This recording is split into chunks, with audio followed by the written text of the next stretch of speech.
Welcome to the Asshole Book Club. I'm going to be looking at more RPG horror stories.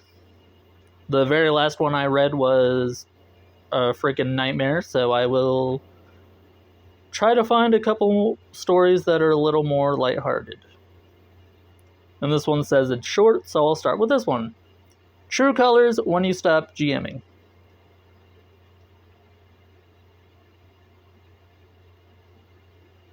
Wow, that is really short. Okay. 2 days ago, I quit the GM team on the mid-size 50 players play-by-post site. I was getting tired of some toxic dynamics the head admins manifested towards the players.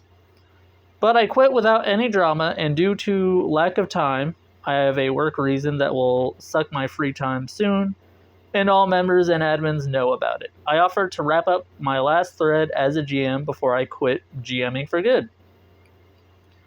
But the head admin abruptly and anticlimactically ended it for players without contacting me at all, 15 minutes after I announced I'm leaving. Also, one of the players publicly made a joke about killing off my character.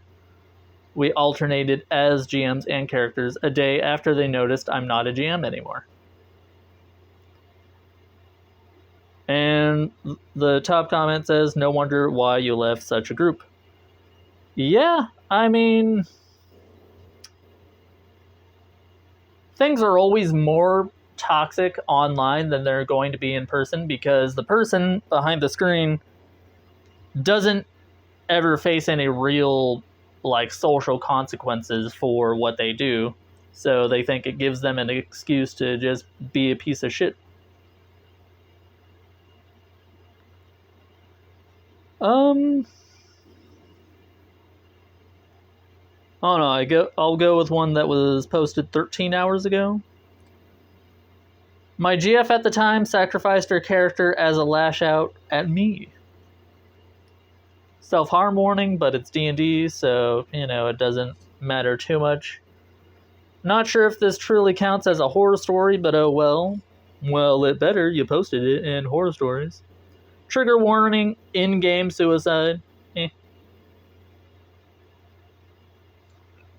I was 22. Me and a college friend group had started playing D&D after getting hyper-fixated on it. The DM was running Curse of Strahd, and we were all excited. For context, I was rooming with my GF at the time, and we were both playing. She was playing a rogue while I was playing a cleric. She was incredibly excited the entire time. Session 0 went great, and all that.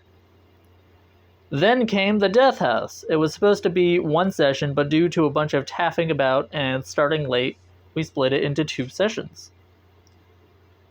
After the first, she seemed alright and was excited for the rest of Curse of Strahd after the not great Death House. During session 2, we made it through a pretty fun second half. My spell slots kind of deteriorating at the end. My GF constantly was looking over at my spell sheet at my slots, noticing them getting low. I don't know why I'm actually going with the abbreviation and saying GF instead of just girlfriend. Whatever. We made it to the basement room with all the cultists and the center platform. Spoiler alert, by the way, if anyone is planning on playing Curse of Strahd, my bad. Demanding a sacrifice. The party, including me, still tired, prepared to fight. GF then had her PC walk up onto the center and killed herself as the sacrifice. The way out of the Death House was opened without a fight, as my character, both in character and because I was confused, tried to heal her up past 0 hit points. That's when I realized why she was checking my sheet to see if I had spell slots or not. This was planned. The session ended there with people confused as to why she had done it, and the DM saying it was cleared with her before. Oh, okay.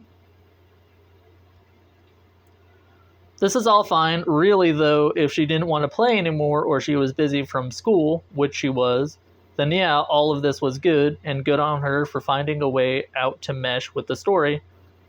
But the actual horror part comes next. During the next sessions of Strahd, she was passive-aggressive to me the entire time with texting, and in general, it put me in a frustrated mood. If she didn't want to hang out with this group anymore, then why did she still outside of D&D, and more so, why didn't she tell me that me continuing wasn't okay? This ended in the entire group feeling bummed out and quitting around session 4. She still continued to be weird about D&D and said I shouldn't have tried healing her character, despite that being what my character would do as a neutral good cleric.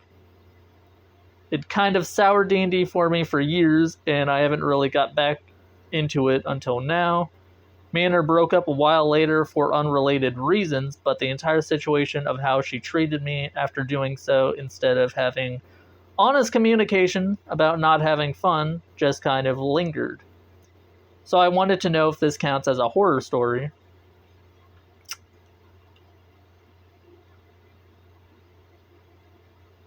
Well, I think no.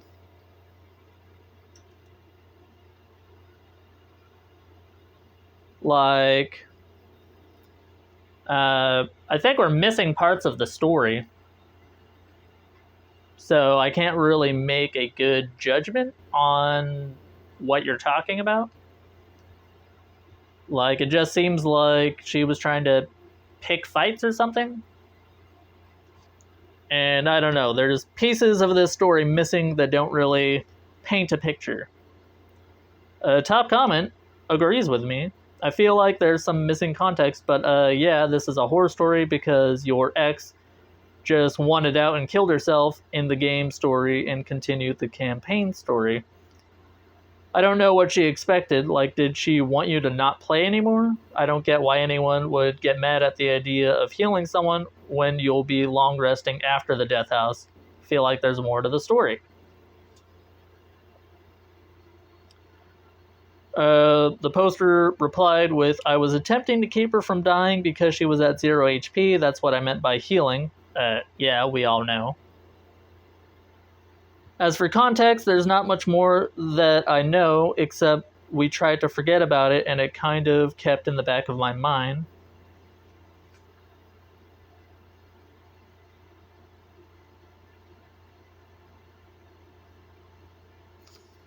Yeah, I don't know. This one's confusing. Like,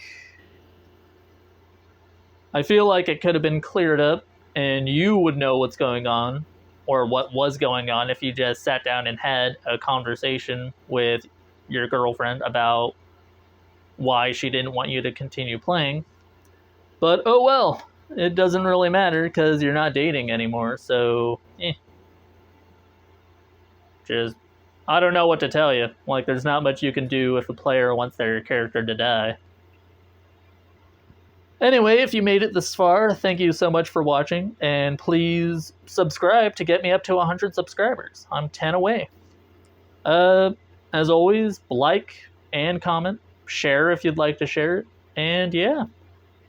Have a good day, and I will see you later.